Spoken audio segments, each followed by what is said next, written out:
நான் கேட்கிறேன், திமுக பார்த்து கேட்கிறேன், வெக்க மானம் சூடு சொரணை ஏதாவது ஒண்ணு இருந்தா எங்களை போன்ற ஒரு உறுதிமொழியை நீங்க காட்டுங்க. 75 ஆண்டுகள் பவள விழா கொண்டாடிய கட்சி, பல்லாங்குழி விளையாடிய கட்சி என்று சொல்லக்கூடிய திமுகவுக்கு நேரடி சவால். எங்களுடைய கட்சி கொள்கை கட்சி, கோட்பாடு கட்சின்னு சொல்றீங்க.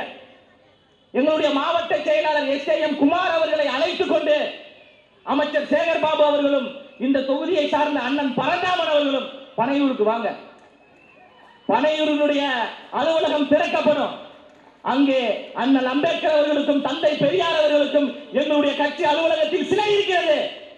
நானும் அண்ணன் SAM பூக்கடை குமார் அவர்களும் சேகர் பாபுவோடு பரந்தாமன் அவர்களோடு அண்ணா அறிவாலயத்துக்கு நாங்கள் வருகிறோம்.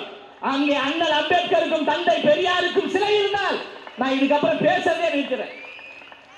நீங்க சொல்லக்கூடிய கூத்தாடி, நீங்க சொல்லக்கூடிய சினிமாக்காரர் தான் அண்ணல் அம்பேத்கர் அவர்களுக்கும் தந்தை பெரியார் அவர்களுக்கும் எங்களுடைய பனையூர் அலுவலகத்தில் சிலை அமைத்து இந்த மண்ணுக்காக உழைத்த தலைவர்களை நாங்கள் கொள்கை வழியில் உயர்த்தி நிற்கிறோம் என்று சொல்றார். அவர் வெறும் சொல் வடிவில் சொல்லக்கூடிய தலைவர் கிடையாது, செயல் வடிவத்தை உருவாக்கக்கூடிய தலைவர் தான் அண்ணன் விஜய் அவர்கள். 75 ஆண்டுகள் கட்சி நடத்தி கொண்டிருக்கின்ற திமுகவால் இந்த தமிழ்நாட்டுக்கு கிடைத்த நன்மை என்ன? எதுவுமே கிடையாதுங்க. கோபாலபுரம் குடும்பத்துக்கு ஏகப்பட்ட நன்மைகள், கோடி கோடியாக கொள்ளையடித்தது அவருடைய நன்மைகள்.